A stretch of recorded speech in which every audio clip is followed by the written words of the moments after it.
pagi, salam sejahtera bagi kita sekalian. Assalamualaikum warahmatullahi wabarakatuh. Materi MPLS kedua hari ini adalah mengenai pramuka. Apakah adik-adik tahu apa itu singkatan dari pramuka? Pramuka merupakan singkatan dari Praja Muda Karana yang memiliki arti orang muda yang suka berkarya. Pramuka merupakan sebutan bagi anggota penggalang pramuka yang meliputi pertama, pramuka dengan golongan siaga, itu berkisar usia dari 7 sampai 10 tahun. Yang kedua, pramuka penggalang, yaitu usia dari 11 sampai 15 tahun. 3. Pramuka penegak, yaitu usia dari 16 sampai 20 tahun. Terakhir adalah pramuka pandega, usia 20 sampai 25 tahun. Kepramukaan adalah suatu pendidikan yang dilakukan di luar lingkungan sekolah dan di luar lingkungan keluarga dalam bentuk kegiatan yang menyenangkan, menarik, teratur, dan sehat yang didasarkan dengan prinsip kepramukaan.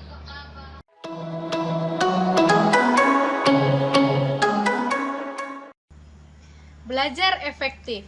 Belajar efektif merupakan suatu proses kegiatan belajar mengajar yang berhasil dan berguna. Proses pembelajaran tersebut mampu memberikan pemahaman, kecerdasan, ketekunan, dan kesempatan atau mutu serta kualitas yang lebih baik. Tips-tips belajar yang baik dan benar. 1. Belajar kelompok.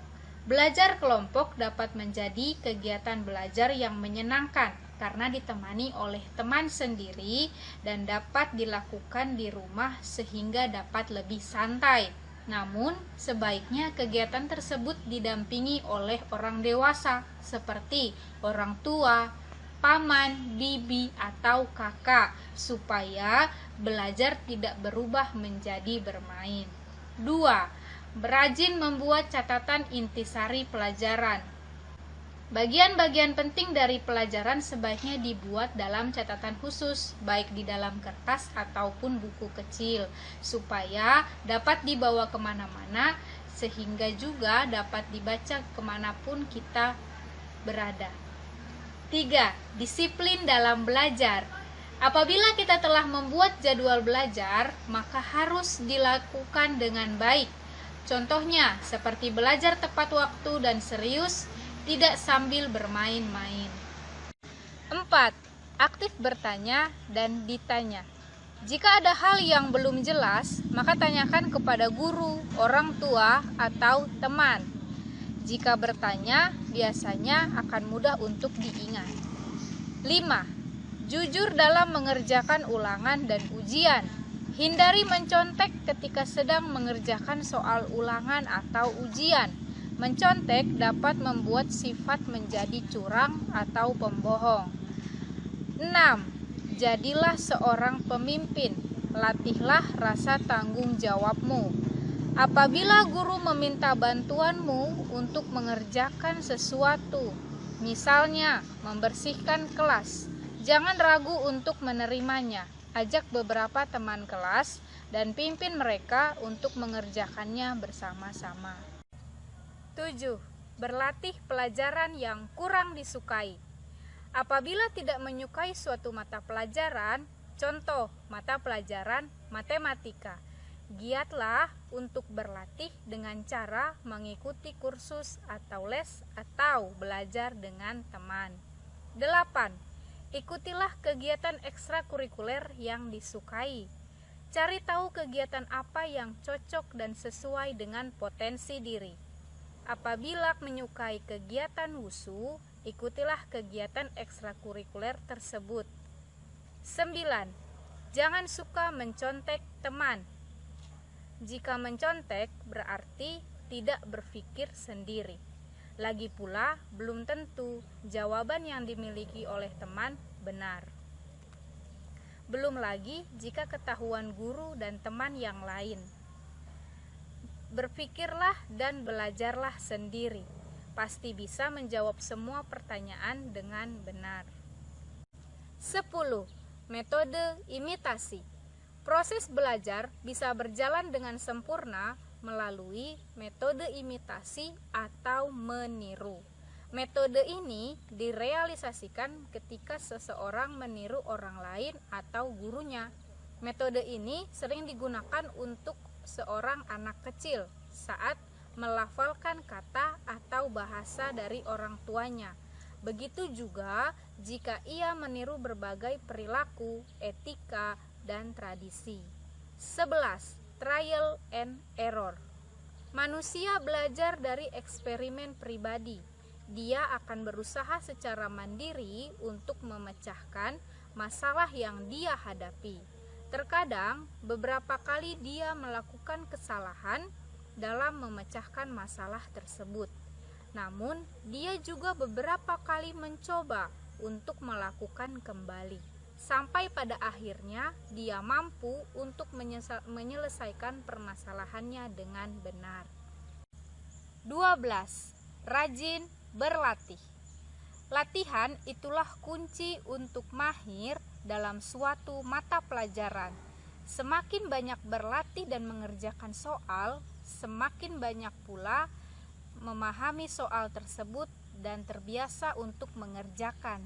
13. Mohon bimbingan yang kuasa. Jangan lupa untuk senantiasa untuk berdoa, karena selain dari nilai religinya, hal tersebut dapat membuat lebih fokus untuk belajar dan dapat membuat pikiran lebih tenang. 14. Menggunakan media yang relevan. Jika hanya menggunakan satu buku sebagai patokan untuk belajar, apapun hasil yang kita dapat belum tentu maksimal. Untuk itulah, coba untuk mencari hal yang terkait dengan sumber dan media yang sudah ada. Bisa mencarinya dengan menggunakan internet, koran, atau majalah.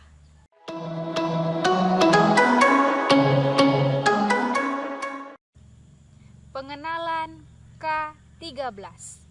Kurikulum 2013 merupakan kurikulum baru yang diterapkan oleh pemerintah untuk menggantikan kurikulum tingkat satuan pendidikan atau KTSP yang berlaku kurang lebih 6 tahun. Di dalam kurikulum 2013, terutama di dalam materi pembelajaran, terdapat materi yang dirampingkan dan materi yang ditambahkan. Materi yang dirampingkan adalah materi pada mata pelajaran Bahasa Indonesia, Ilmu Pengetahuan Sosial atau IPS, dan PPKN.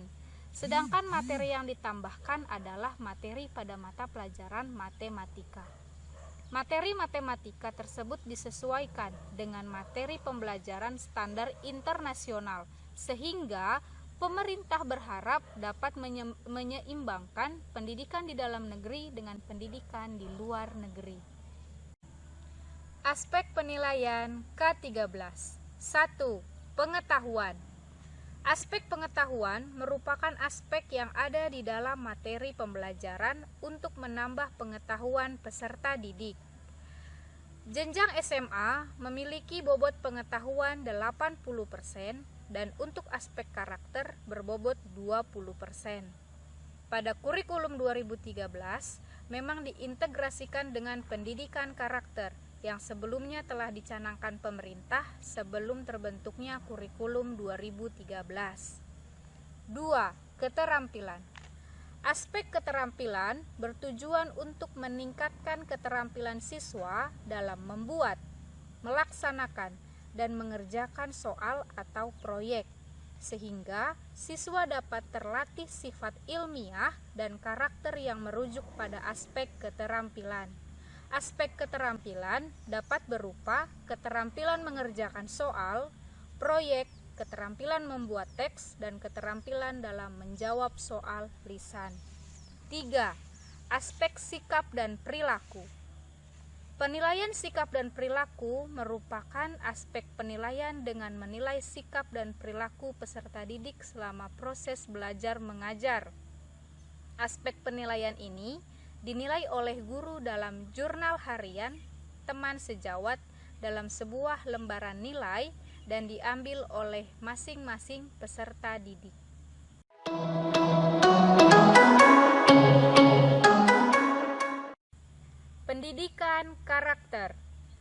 Pendidikan moral atau pendidikan karakter dalam konteks sekarang sangat relevan untuk mengatasi krisis moral yang sedang melanda di negara ini.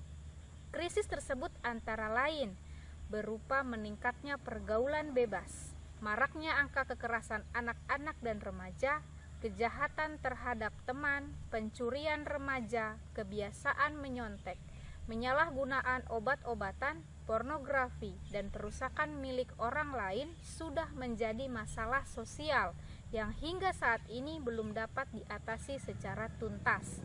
Oleh karena itu, betapa pentingnya pendidikan karakter. Menurut Licona, karakter berkaitan dengan konsep moral, sikap moral, dan perilaku moral. Berdasarkan ketiga komponen ini, dapat dinyatakan bahwa karakter yang baik didukung oleh pengetahuan tentang kebaikan, keinginan untuk berbuat baik dan melakukan perbuatan kebaikan. Pendidikan karakter menurut Kamus Psikologi. Karakter adalah kepribadian ditinjau dari titik tolak etis atau moral. Misalnya, kejujuran seseorang dan biasanya berkaitan dengan sifat-sifat yang relatif tetap. Nilai-nilai dalam pendidikan karakter terdapat 18 butir, yaitu religius, jujur, toleransi, disiplin, kerja keras, kreatif, mandiri, demokratis, rasa ingin tahu, semangat kebangsaan, cinta tanah air, menghargai prestasi, bersahabat atau komunikatif, cinta damai, gemar membaca, peduli lingkungan, peduli sosial, dan tanggung jawab. Pendidikan karakter telah menjadi perhatian berbagai negara dalam rangka mempersiapkan generasi yang berkualitas, bukan hanya untuk kepentingan individu warga negara, tetapi juga untuk warga masyarakat secara keseluruhan. Memahami pendidikan karakter. Pendidikan karakter adalah pendidikan budi pekerti plus, yaitu yang melibatkan aspek pengetahuan, perasaan, dan tindakan. Menurut Thomas Licona, tanpa ketiga aspek ini, maka pendidikan karakter tidak akan efektif.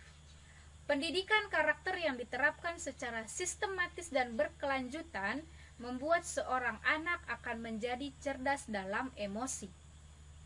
Kecerdasan emosi ini adalah bekal penting dalam mempersiapkan anak menyongsong masa depan, karena seseorang akan lebih mudah dan berhasil menghadapi segala macam tantangan kehidupan, termasuk tantangan untuk berhasil secara akademik. Terdapat 9 pilar karakter yang berasal dari nilai-nilai luhur universal, yaitu 1. Karakter cinta Tuhan dan segenap ciptaannya. 2. Kemandirian dan tanggung jawab. 3. Kejujuran atau amanah dan diplomatis. 4. Hormat dan santun. 5. Dermawan, suka tolong menolong dan gotong royong atau kerjasama. 6. Percaya diri dan pekerja keras. 7. Kepemimpinan dan keadilan. 8. Baik dan rendah hati. Dan 9. Karakter toleransi, kedamaian, dan kesatuan. Dampak pendidikan karakter. Menurut Buletin Karakter Educator yang diterbitkan oleh Karakter Education Partnership, menunjukkan peningkatan motivasi siswa sekolah dalam meraih prestasi akademik pada sekolah-sekolah yang menerapkan pendidikan karakter. Kelas-kelas yang secara komprehensif terlibat dalam pendidikan karakter menunjukkan adanya penurunan drastis pada perilaku negatif siswa yang dapat menghambat keberhasilan akademik. Sebuah buku yang berjudul Emotional Intelligence and School Success yang ditulis oleh Joseph Zins pada tahun 2001 mengkompilasikan berbagai hasil penelitian tentang pengaruh positif kecerdasan emosi anak terhadap keberhasilan sekolah. Dikatakan bahwa ada sederet faktor-faktor resiko penyebab kegagalan anak di sekolah. Faktor-faktor resiko yang disebutkan ternyata bukan terletak pada kecerdasan otak, melainkan pada karakter, yaitu rasa percaya diri, kemampuan bekerja sama, kemampuan bergaul, kemampuan berkonsentrasi, rasa empati, dan kemampuan berkomunikasi.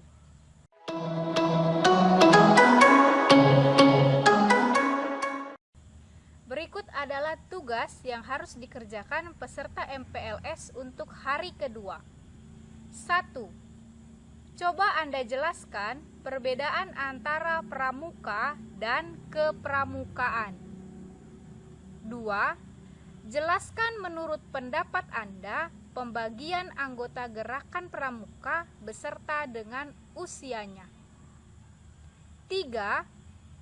Untuk mencapai belajar yang efektif, tentu saja harus dilakukan dengan baik dan benar.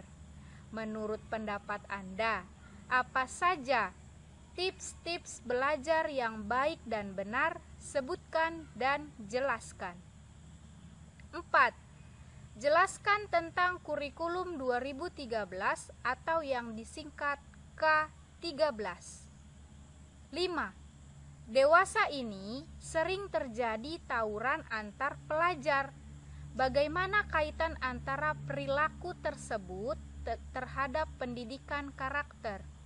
Coba Anda jelaskan. Materi MPLS untuk hari kedua telah selesai. Diharapkan adik-adik sekalian mengerjakan tugas tersebut dan mengumpulkan ke nomor WA yang ada di sini. Jangan lupa untuk menyertakan nama lengkap. Sampai bertemu di pertemuan selanjutnya.